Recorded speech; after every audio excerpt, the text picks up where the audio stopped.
you. Now, my own expertise is in medieval England, but I'm trying not to pack our lectures with lectures on the Middle Ages. But this one is a total pleasure to share because I have known Dr. Sally Dixon-Smith since she did her PhD at King's College London. She did a very, very careful study by going through royal accounts on to try to see how much really Henry III, so that's the 13th century, how much charity he really did dispense. He had a great reputation for charity and piety. He ruled for so many years. He was not a great fan of the Jews in the midst of his kingdom, and really to judge it, what does it mean, this function of giving charity? Sally, am I representing your PhD correctly? Yes, absolutely. That was Yes. very, very interesting. So she has a real command of sources to do with the medieval English crown. And therefore, it seemed only natural that she should find a job, or secure a job, I should say, with Historic Royal Palaces, which is the body in charge of maintaining some of the most iconic buildings in England, including the Tower of London. And it was was it 3 years ago, Sally, that launch? 2 years ago, I think. 2 years 2 years. ago. So it's Yes. about 2 years ago, 2.5 years ago or so. I had the pleasure of going to the Tower of London after hours. So the Beefeaters were there only for me and a handful of others who were invited to this launch, because that evening, Sally's research, which was funded by the Wolfson Foundation, or is that correct? Yeah. Yeah. Actually had come to fruition and was being presented to the world and to the donors who had supported it and to interested people, which was a project of studying minutely, with all those skills that I already mentioned, uh, the Jews and the Tower of London. And as the title of our lecture this evening shows, this was a very, to say the least, conflicted relationship, or a complex relationship. Yeah. The crown protected the Jews, but the crown also extorted from the Jews, and the crown sometimes had to protect the Jews against subjects of the crown. So it's all very complicated, and Sally is a far better guide to this. So I'm really delighted to welcome you to the Jewish Historical Society, to take a building that we all know very, very well, and to tell us things that we will have never dreamt of. Thank you so much, Sally Dixon-Smith. Thank you very much indeed, Miri. I'm absolutely delighted to be invited to speak to you all tonight. And as it happens, I'll just do a quick plug. As it happens, this is my last week at Historic Royal Palaces, because the income at Historic Royal Palaces has been hit, as so many places have, by the coronavirus. And I'm one of the members of staff who's taken redundancy. So I'm afraid this is my last week at the Tower. But if you want an experience like Miri's of having the Tower to yourself, now is the time to visit. It's fully socially distanced. There are it maxes out at 1,000 visitors per day. The Tower is a very large site. So if you haven't been to the Tower of London in years and want to go and have a look around, now is the time. Everything is in place to keep you safe. Anyway, plug over. I shall start sharing my screen and start talking about the Tower of London, and as a place of safety and as a place of menace. Wait a second. Can you see that now? Can you see the... Very clear, yes. Fine. All right, so I'm very conscious this time of year, we're in October, and 730 years ago, we would have been in the last couple of weeks before all Jews had to leave England in 1290. I'm sure you're aware of this, and that the deadline set by Edward I for the expulsion was the 1st of November. What you may be less familiar with is that the Tower of London was one of the major points of expulsion. that about 1,500 people left from the Tower of London, from Tower Wharf, to go into exile. And what I want to look at today is the longer history between the Tower of London, this great royal castle, and specifically Jewish Londoners, but the Jewish community much more broadly within medieval England, which explains why these events happened at the Tower in 1290. So that's really the context I wanted to start out with.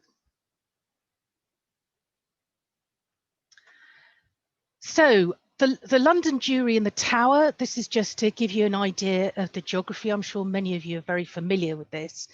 So the Jewry area in London was all around the Guildhall and giving on to the main greatest market in England at the time, Cheapside.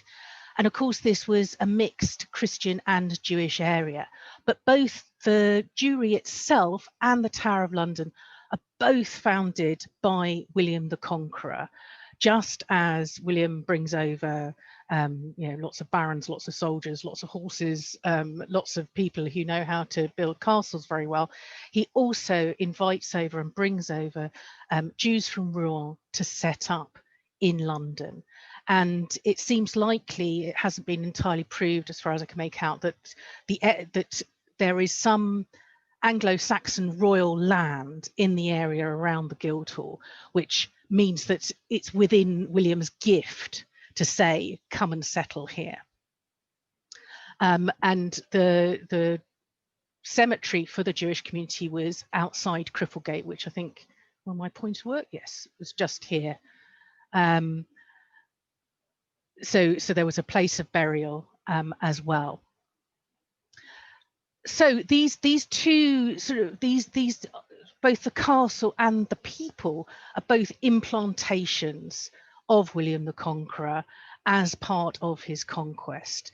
The Tower of London, we know, is established in 1066, or well, probably very late in 1066 and early 1067. It's initially, you know, the kind of castle that you see on the Bayeux Tapestry that's kind of a big hillock with a bit of a sort of wooden enclosure on the top. And so it starts out as one of three castles that the Conqueror establishes in London.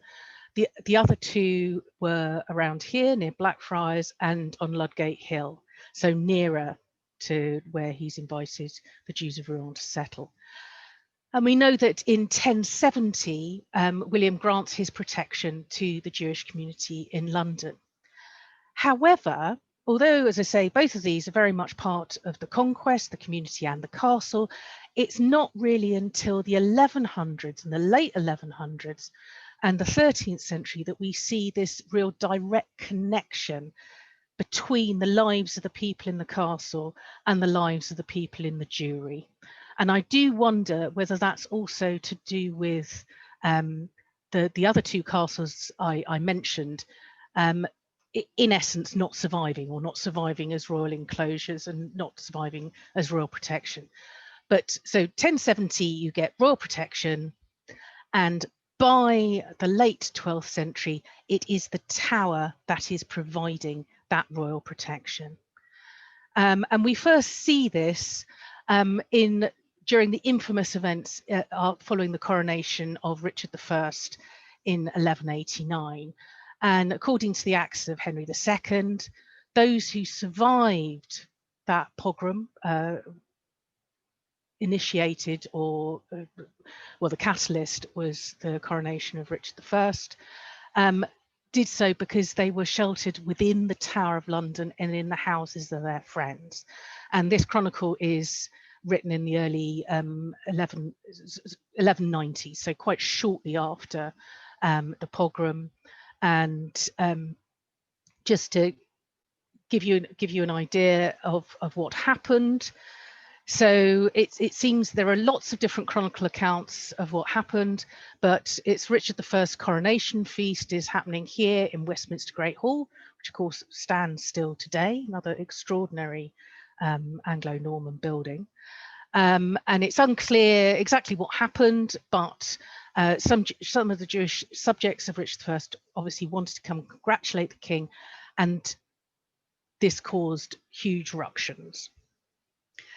The violence spread from Westminster right round to the City of London and to the Jewry, and clearly some people did make it here and survived. As I say, there are a variety of chronicles about this. Richard of Devizes, a Christian chronicler, describes the violence favourably as a Holocaust or burnt offering, sacrificing the Jews. While the Jewish chronicler Ephraim of Bonn records the number of people who were killed, and also that a number of people took their own lives, as obviously happened, as we know, the following year in York. So this is the first time we really see the Tower of London operating as this centre of royal protection. We know that people survived. We also know that enough people survived from 1189 to refound the Jewry, so that by 1194, the London Jewry was actually able to make a very substantial contribution to the ransom of Richard I. He's captured on his way back from crusade. So the man whose coronation had kicked off all of this violence, the sort of successful rebuilding of the community helped save him. So what was the tower like in 1189? Well, very, very much smaller than what it is today. By this date, by 1100, it was pretty much as we see today, built in stone, completed. The appearance is much as it would have been today. This is a wooden staircase that's there today that's been built using the techniques we know were available to the Normans, so it's good reproduction.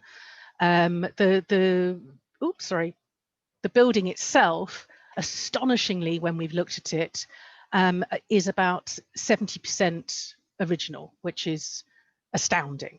So these stones are the stones that were there. However, it was within a much smaller enclosure. And so it seems extremely likely that if you were sheltering in the Tower of London in 1189, you would be in the White Tower itself. This is the only stone building on site. There's a bit of stone that they've reused the Roman riverside and river walls, which are in stone. But all of this around the side on the city side is wooden. So the White Tower itself is the place of safety, I would strongly suggest. The tower, again, with subsequent coronations, is used as a place of safety. So in 1220, we're told in the chronicles that the Jews of London are brought into the tower as a precaution before potential coronation violence. And then in 1236, when Henry III marries Eleanor of Provence, they've got married a week before, a week later, she's going to be crowned in Westminster Abbey. And the Jews, again, we're told the Jews and all their goods are allowed access into the tower. Now, I haven't found evidence from what's in the documents of what Cecil Roth felt that this was a forced thing. However, I do think it's very suggestive that on the one hand, you've got orders saying, all Jewish people in the Jewry, oh, please come to the tower. And then when the Queen enters London, when she is greeted by the Christian citizens of London, that happens at the Guildhall. So that happens in the middle of the London Jewry, where at that time for that week, there are no Jews. So I think there's some quite interesting politicking going on there. By the 1260s, you can see the tower has expanded even further. So we started off with the White Tower and just the enclosure to the south, and now it's completely expanded in all directions and is surrounded by a moat. And in the 1260s, the tower starts acting, or we can definitely see it's acting as a longer term refuge. So for instance, in the midst of, there's a horrible civil war in the 1260s. And the rebels, the opponents of the king, are known during that war for their attacks on various Jewries around the country. They also do attack Jews because the Jews are seen as protected by the king. So in their efforts against the king, they're also attacking Jews. In 1264, there's these rebel barons conduct a pogrom on the London Jewry, which is absolutely devastating. It's later referred to as the destruction of the king's Jewry. What we can tell from the documents, various documents, city documents, governmental documents, is that knowing that this was going to happen, as I say, these people had a lot of past history. Some of the aldermen of London and the keeper of the tower at that time brought people from the Jewry to the tower. We can also, and this is in April, what we can also see is that people are still sheltering in the tower in June and July. So it seems that, you know, there's been this absolute destruction and real wasting of the Jewry and fires and all the rest of it, and people are actually living now in the tower. In effect, although some people do choose by July, say, you know, enough's enough, and decide to leave the country. It's also interesting that you can see during this period that there's, not surprisingly, quite a lot of collaboration between the Christians guarding the tower and the Jews who have come into the tower. So, for instance, we know that there's a kind of party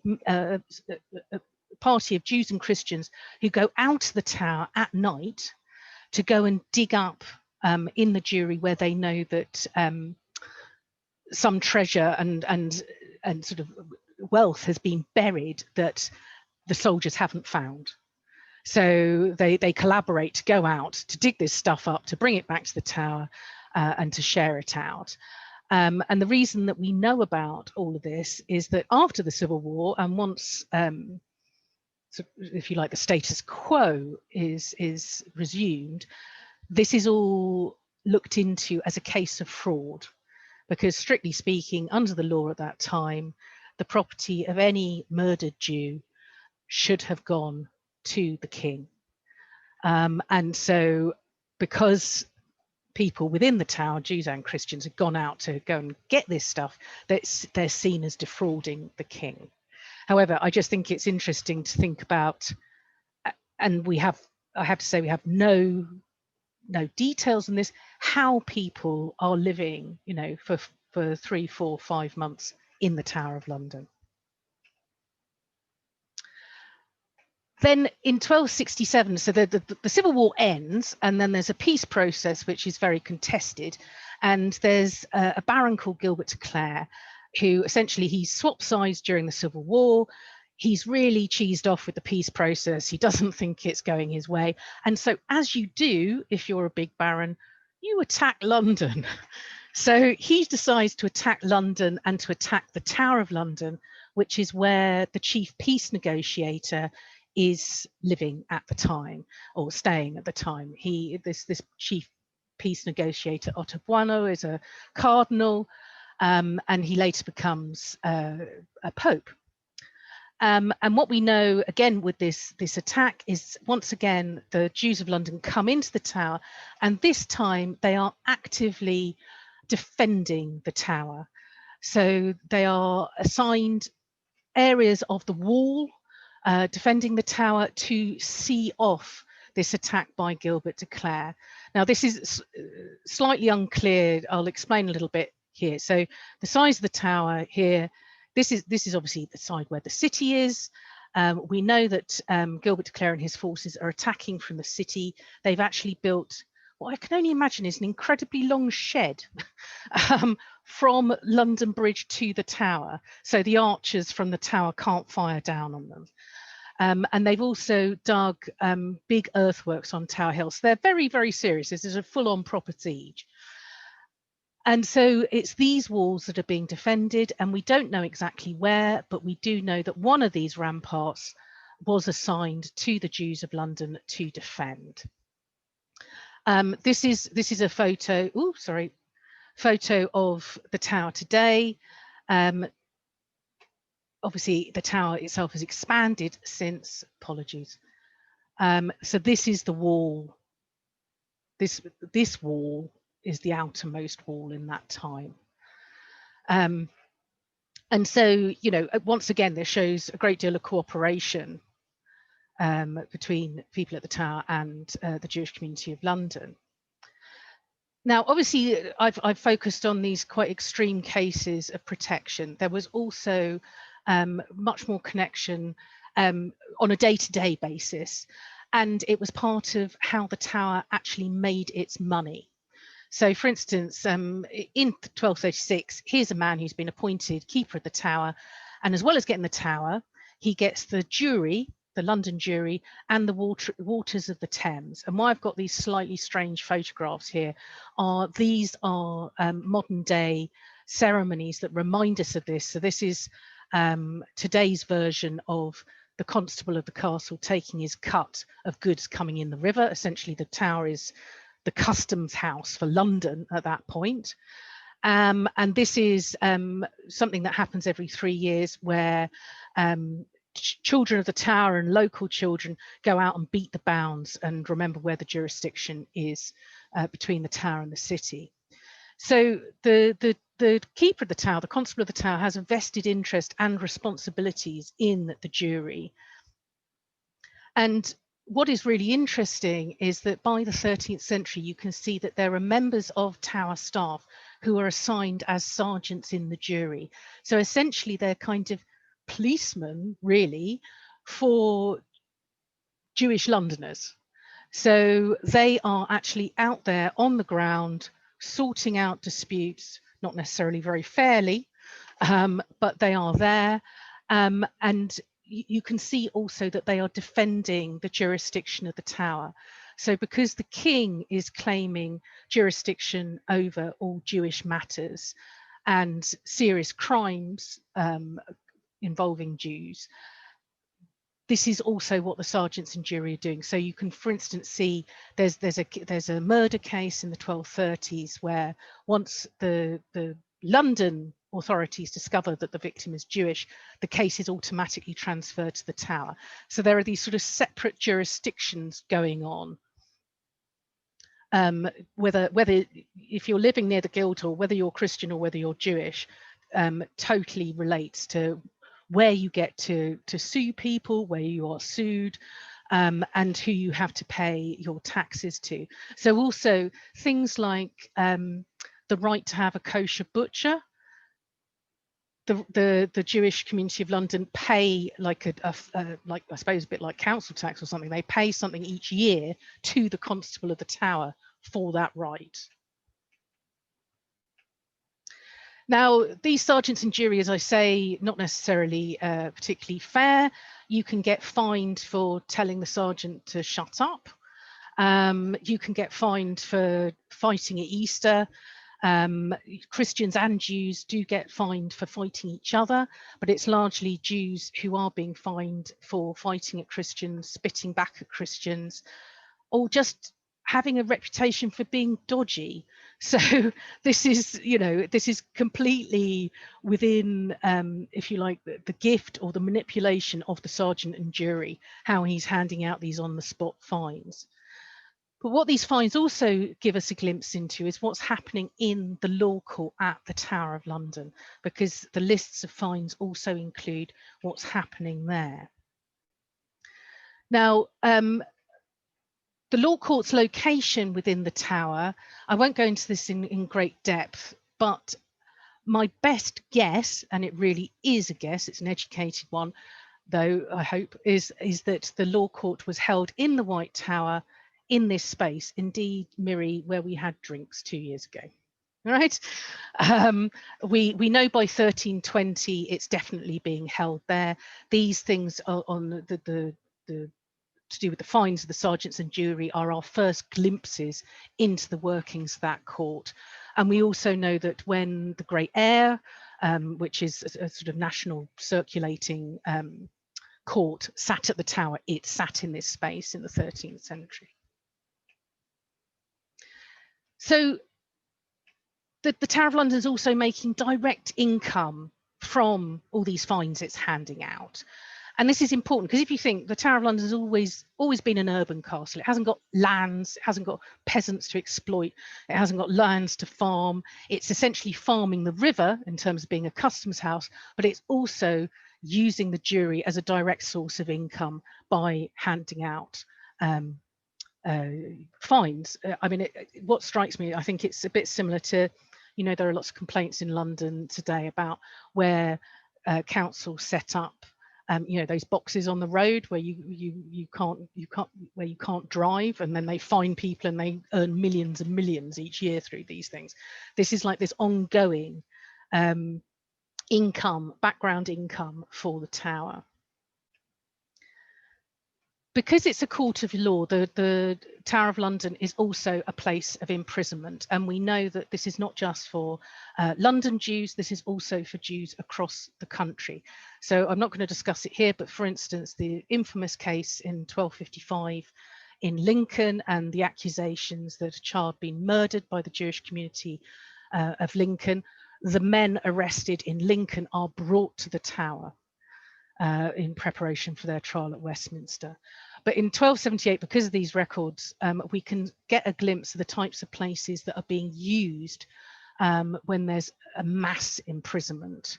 And this is a very politically motivated one that's sort of based very much on manipulated information. But anyway, what it tells us is that basically people are being stuffed in anywhere they can find a space. So the tiled stable, the elephant house, which is better than it sounds, it's 20 foot by 40 foot, and the elephant had died in 1258, so there wasn't an elephant in there. The tower behind the elephant house, various towers and other stables, cellars, and the Tower of Benedict of Winchester. And what's also interesting about this is that it's one of the very early times we can see in any records where prisoners are held at the Tower of London. There's no purpose-built prison accommodation at the Tower, but as with many castles, it is used as a prison.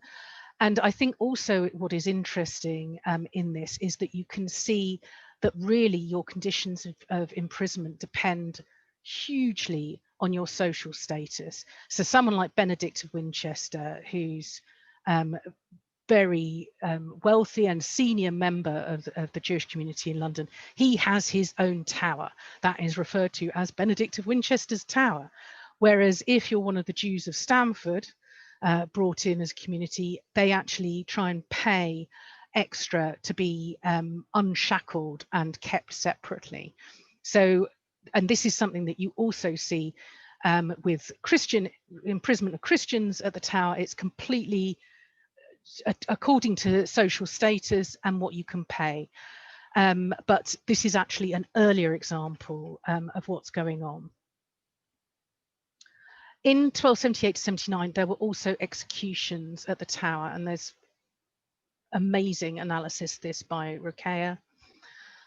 And I just wanted to talk briefly, I realise the time's getting on, about where the site of execution was for the Tower. So as with most castles, the site of execution is in a liminal space. It's on the boundary between the castle and the City of London. And it wasn't a fixed site. Today, there is a memorial. This is to the scaffold site, but there wasn't a permanent scaffold site on Tower Hill until 1460. So we don't know exactly where executions happened, but they would have happened outside the castle and on Tower Hill. One of the things I've been asked many times, and I think I'm beginning, thanks to my colleague, Dr. Rory McClellan, getting an answer to this, is what happened. Now we know certainly when there are executions of Christians, I mean, for instance, there's the execution of the last native-born Prince of Wales, and his head is on a spike outside the Tower of London 20 years after his execution. However, what we do know is that with that cemetery I was talking about outside Cripplegate, the Jewish community of London has the right to bury there condemned and non-condemned people. So I don't have any better information than that, but from what Rory's found out, it seems that the community at least has the right to bury people in the cemetery if they have been executed.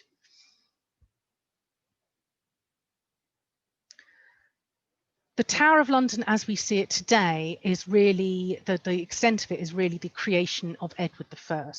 And this vast expansion of the tower from this size to this size with this huge moat, which I'm sure you'll remember being filled with poppies, is part funded by tallages and other taxation on the Jews and that mass imprisonment I've just been talking about. It's clear in the records that the man who's actually the keeper of the works at the castle, who's having to pay all the bills and having to organise everything, is also the man who's collecting fines from, say, there's a particular man who's imprisoned who pays extra to be on his own. There are people who pay to be outside on the Sabbath. He's taking all those little bits of money, those little fines. And he's also the one who's in charge of spending on the building itself. What this paid for is probably, alongside the White Tower, the most iconic thing at the Tower of London. It's what's been known since about 1700 as Traitor's Gate. It's actually the Great Watergate entrance into the tower, built by Edward I. And I think it's incredibly poignant, really, that at the expulsion in 1290, when the initial plans are that everyone should leave via the tower, you have to pay your deportation fee to the constable of the Tower of London, and you have to leave from here and sail past all of this, these walls that you may have helped defend in the 1260s, all this expansion that you've helped to fund, and you also have to pay for the pleasure of being deported. Now, this again is part of the constable's jurisdiction over the river and his farming of the river, but I think it's really stating a point that he makes these requests. So I'm just going to skip past these. So just to conclude, I hope I've given you a picture of three aspects of the Tower of London and the relationship with the Jewish community. Firstly, that it does and is effective as a place of royal protection. It is somewhere also where Jews and Christians do work together, in some cases at least, to defend themselves.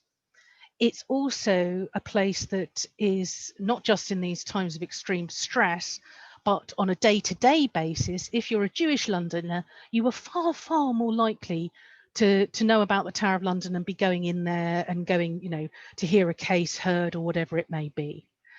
It's also a place of imprisonment, persecution, and ultimately expulsion.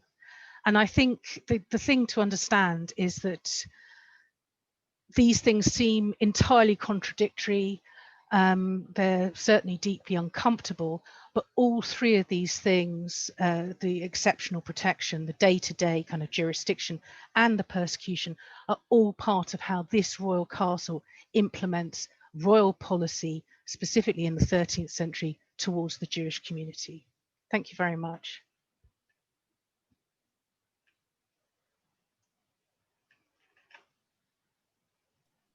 Thank you, Sally. I must say I have read your work and I've heard your work, but hearing that presentation with that cogency and humanity, and also just acknowledging the ambivalence of it, is I find very moving and very intriguing. And I'm constantly thinking about parallels in other periods and other times, and even around us now, albeit perhaps for other groups in the population. So thank you very much. Early on in your lecture, we actually had a question already from a very distinguished historian, and I'm just wondering, I'm going to get it up because it's Henry Cohen's lecture. But meanwhile, people do reflect on your own questions and comments. He asked, what is it about, why is it that these coronations are such a dangerous time for Jews? Um,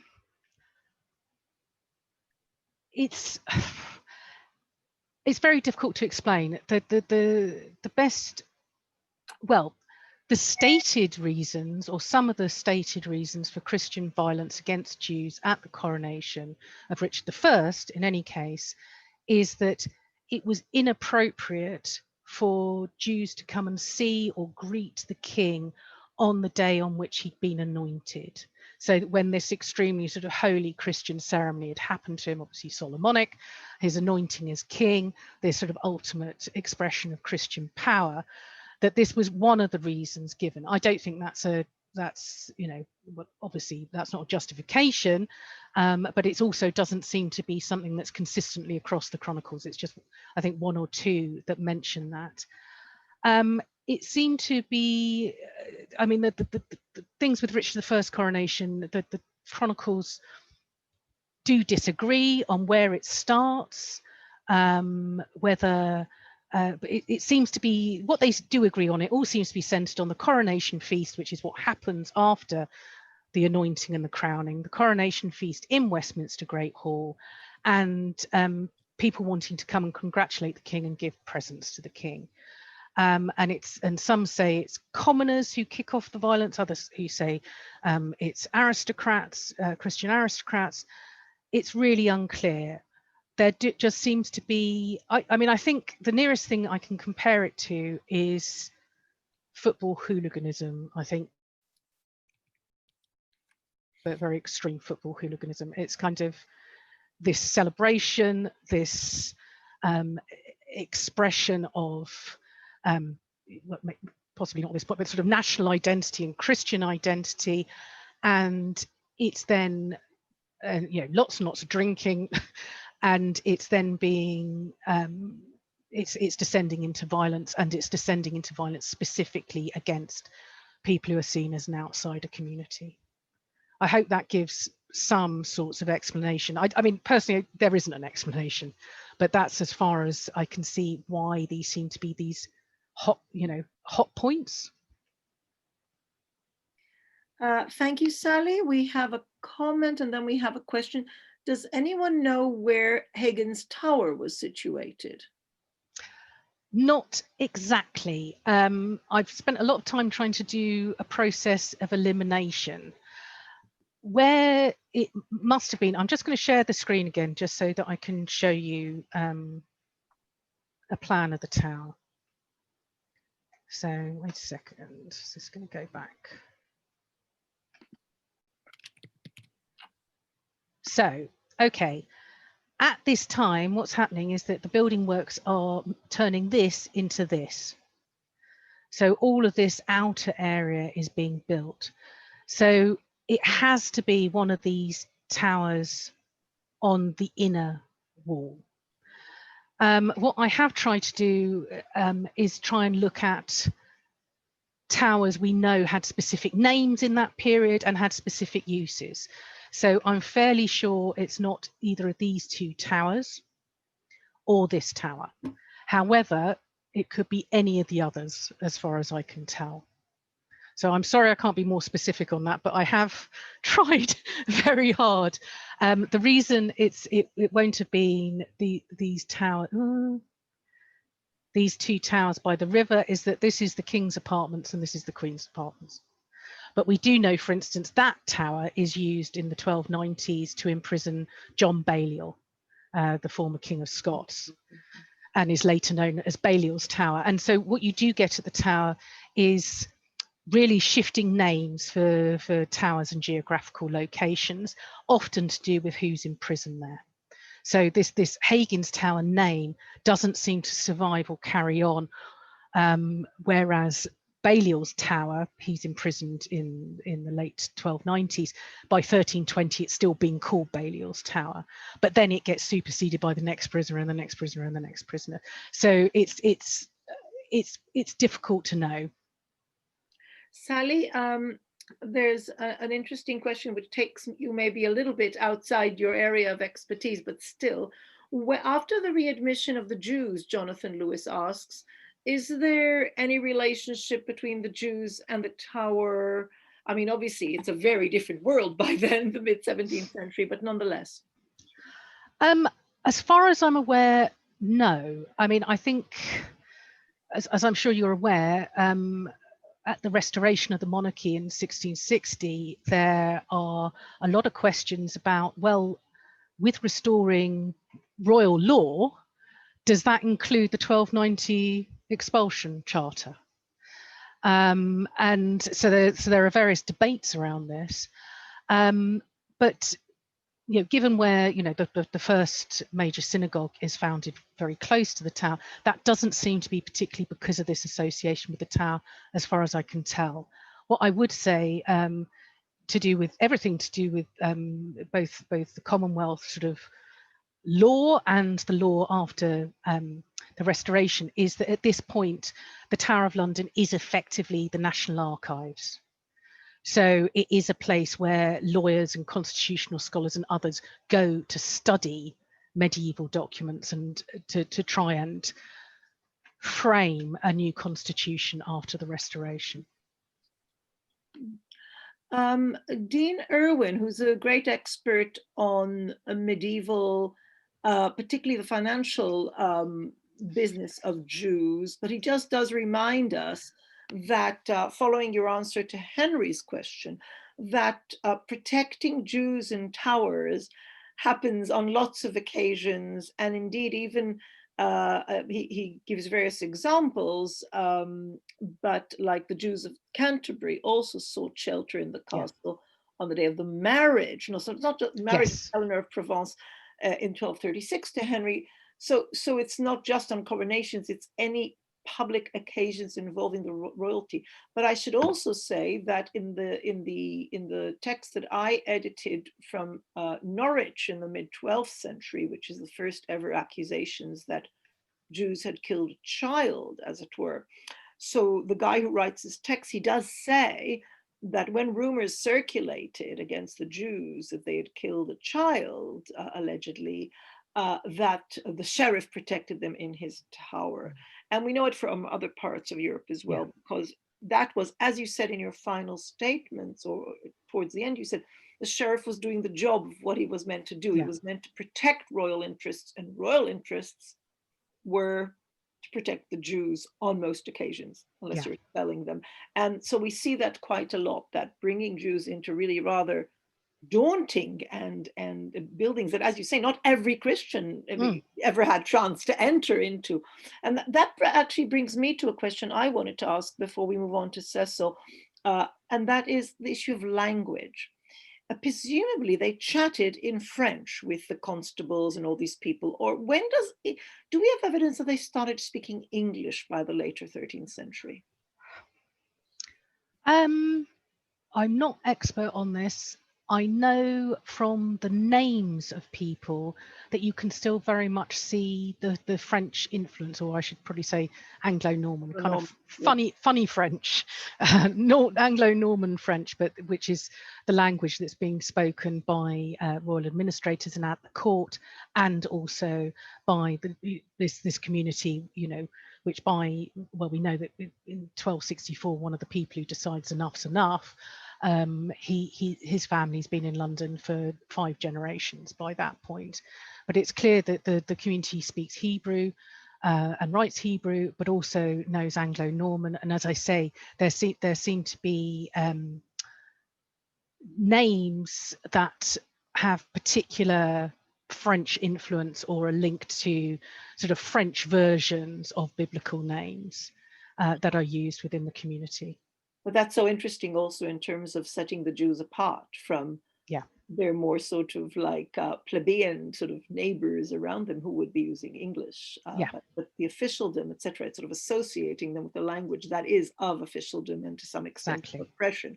So Cecil Reed, who normally studies Castile and the Jewry of Iberia, has a comment for us. Jews defended the tower.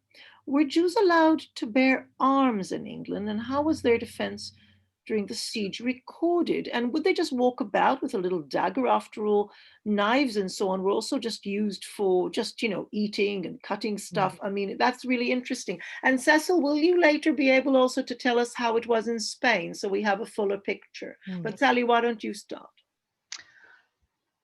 It's as Cecil says, of course, you know, most people carry a knife, just, you know, whether that's for eating or penknife sharpening or whatever it may be. It's just a common tool that everyone has. There are various regulations that go into kind of English common law and are influenced by ecclesiastical regulations about who can and can't bear arms. But I have to say, to the extent I've looked at it, which isn't in great depth, it seems to be quite fuzzy. You also have this slightly odd situation where in King John's army, so sort of around 1200, you get people who are referred to as so-and-so the Jew, who are crossbowmen. Now, it's not clear whether these people are converts, whether they are actually still Jewish and allowed to be in you know, royal forces. But I do think it's very telling that they're given crossbows. For a start, you get paid more as a crossbowman than a normal archer. But I think even more important, if you want to pull a proper longbow, you know, English longbow, you have to train from when you're an adolescent. And, you know, we have skeletal evidence that shows from battlefields that archers, you can actually tell who's an archer from their skeleton because of the nature of their shoulders and their spine and how it's been. So if you haven't, as Christians were expected to, practiced archery with a longbow every Sunday after church, you won't be able to pull one because they've got about a 100-pound pull, but you would be able to shoot a crossbow. So I don't know. It's a really, I have to say, I don't know. It's a very interesting question. What I've read about it or come across about it is confusing to me because the religious status of the people involved, whether they're Jewish, Christians or converts, is not always entirely clear. Oh, you're muted, Miri. That's also, it seems to me that we just don't know, but we have to remind people that in that period, people carried what we might consider dangerous weapons as a matter of course in terms of craft and in terms of eating habits and also self-protection in various ways. But it'd be interesting to see where Jews did or did not. Jews, we do know, obviously had weapons in their houses as pawned weapons that, you know, just because of their monetary value. Dean, I saw you nodding. Is there something you'd like to add here? You just nodding. No. I was agreeing. The 1180 Assize of Arms prevents the pawning of weapons, but they are pawned in the 1260s, which is why Jews can get to the tower effectively, because one of the chronicles, and I can't remember which one because I'm not speaking, says that the Jews defended themselves, and they seem to have defended Italians as well. Cecil, do you want to give us a Spanish perspective here just quickly? Myself, yeah. Yes, there are several instances in Iberia in the 14th century when there's evidence that Jews were helpful in defense, first of all in the Juderia in Toledo in the 1360s during the Civil War. There's no doubt that Jews must have acted as bowmen and helped in the defense of the Juderia. There's also no less a person than Alfonso XI, who lauded the Jewish defense of Seville against the Muslims. So there is quite a bit of evidence that in Spain, in Iberia at least, Jews were allowed to bear arms and were called upon sometimes to defend themselves and indeed others during periods of siege and so on. And that fits in with what we know about Iberia, where Jews were not only vastly more numerous, but also had more often had positions of power and held public offices in ways that they didn't in England. Now we have another really interesting question here, because of course 1290 saw the Jews leave England, but not those who were considered Christians, which is of course converted Jews. And we have a question here from Mark King, about really how it came to be that the Jews who were in the Domus Conversorum, the House of Converts on Chancery Lane, and now it's Chancery Lane, how did it so happen that that place became the repository of documentation, so that they came in a way under the authority of the Master of the Rolls? Right. I'm trying to remember. There is a very good article on the Domus that gives exactly the answers. I mean, I think, if I remember correctly, there are still people living in the Domus as converts as late as the 1340s. Yep. So 50 years after the expulsion. It's like grandchildren, aren't they, of the converts? Yeah. Yeah. And as you will know, the Domus itself is set up by Henry III in the 1230s as part of his, well, to a certain extent, campaign to convert Jews, and also just to provide somewhere where converted Jews who had to leave their homes and all the rest of it could be. I have a feeling it's basically, it's a bit like, how does the temple become where all the lawyers are? It's kind of, once it stops being the temple, it then becomes an empty building that someone sells. You're talking about the temple in London. The temple in London. Yes, sorry. Yeah, sorry. The London temple. Yes, you know, the inner temple and the outer temple.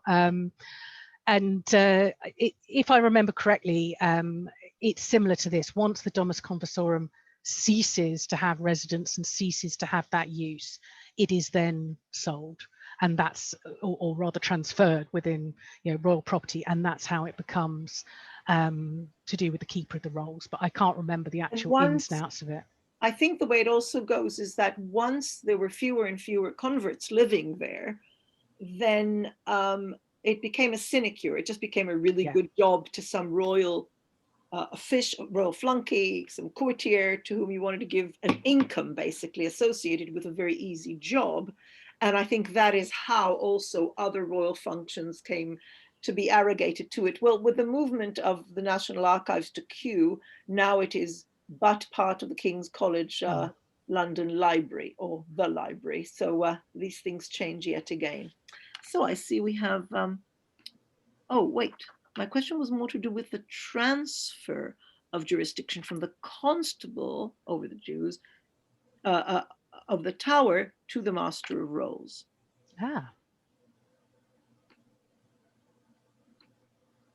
I'm afraid I don't know about that. I would be very interested in talking about that further. So Mark, could you be in touch with Sally on this? And Christopher Johnson adds intriguingly that there are records of the later residents, even later residents in E-101-250. Sorry, that's the call mark for the role in the National Archives. Just yes, there's a whole lot of them on the AALT website. Okay. Thank you very much. Thanks. Thank you. What experts we have in the room, what perspectives we're able to bring to bear. This is fantastic. Yes, absolutely. So any other questions? This is your chance. We've had a lively discussion, but perhaps something else comes to mind. I was saving a question. Oh, yes, please. Were you, sorry, Robert, were you trying to ask a question, Robert, or was that just a gesture? No, okay. So I had a question because I remember in your, what I read of your work on this, that there's a particular issue around women and widows. That is to say, where again, the pressure is, I mean, well, you can explain. That is to say, there's something about the life cycle of Jewish women in their widowhood that meant that they visited Yeah. likely to visit the tower in very distressing circumstances. They've just been widowed. So maybe you could explain that. Well, I suppose the most high profile case of this, but it's something that happened more generally, is in effect, I was saying about the presumption that the goods of any Jew who's died should revert to the king. This idea that it's called an escheat is the technical term at the time, but this idea, and so what happened in effect is that for in probate, what we would call probate cases, the widow could be imprisoned at the tower or held at the tower whilst the probate is going on, whilst the analysis is happening of all the records of her husband's estate or of their shared estate.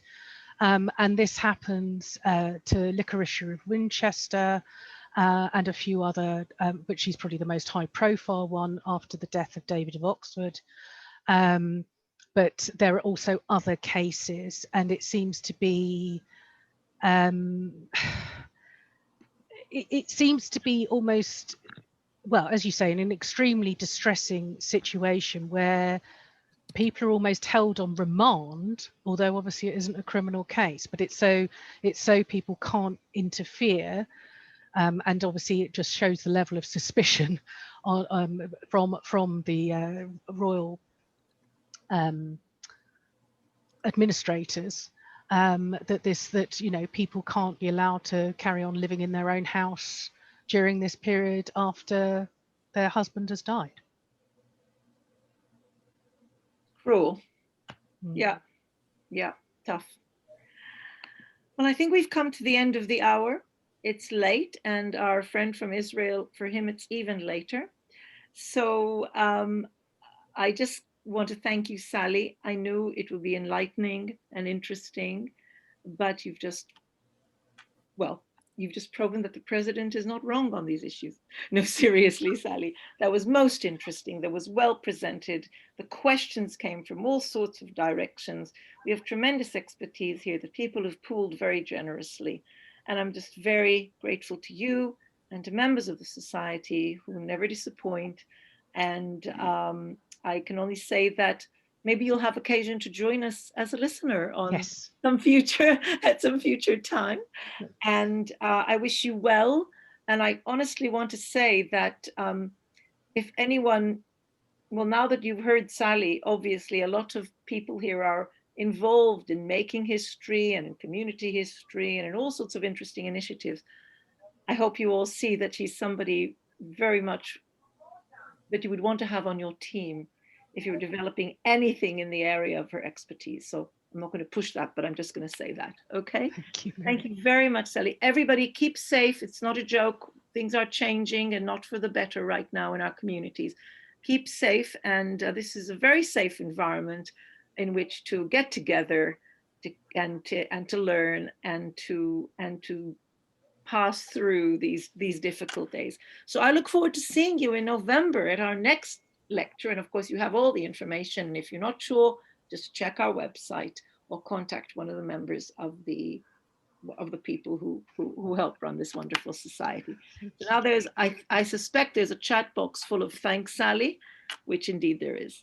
Thank you. But thank you all. Yes, Sally. I'm just writing in the contact box, but please do contact me.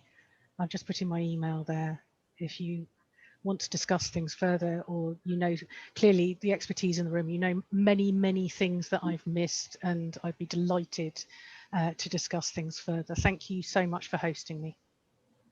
It's a pleasure. Thank you. Thank you, everyone. And thank you, Caroline Morris, for making this happen.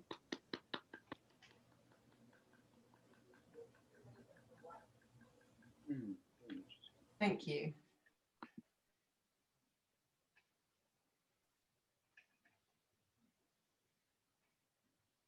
So happy that Cecil joined.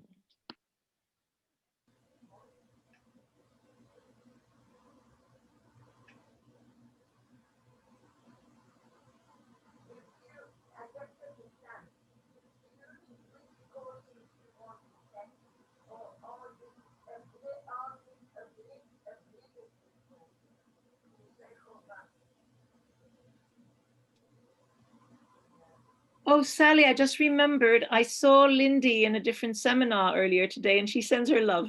Oh, thank She you. specifically asked me across the screen to send her love.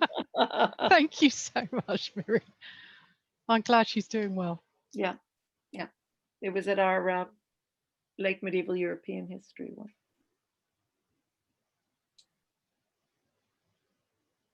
Ian, I'm sure you enjoyed that. Ian said a few months ago that he has very particular taste in lectures. So I felt actually, very engaged. Yeah, we actually went to one about January a year ago at the Tower of London.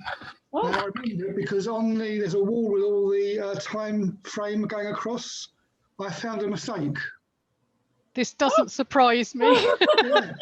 They spelled William from William IV with 3 L's. I don't know if they changed it. I don't know if they changed it, but I was quite proud of that one.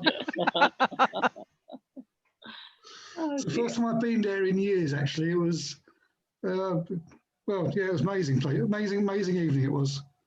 It was amazing to go there after hours, as I said, yes. To be led by these guys, and then to go in and to have superior nibbles. It was obviously, it wasn't the usual academic or museum stuff. So this came from the Wolfson Foundation. So this was for serious donors, and the level of the champagne and everything else was pretty impressive. It wasn't quite that good for us, but what can you do? What can you do? Oh, lovely to see you all. Yes, good luck. Bye, Sally. Goodbye. Thanks so much, Miri. It was a real pleasure.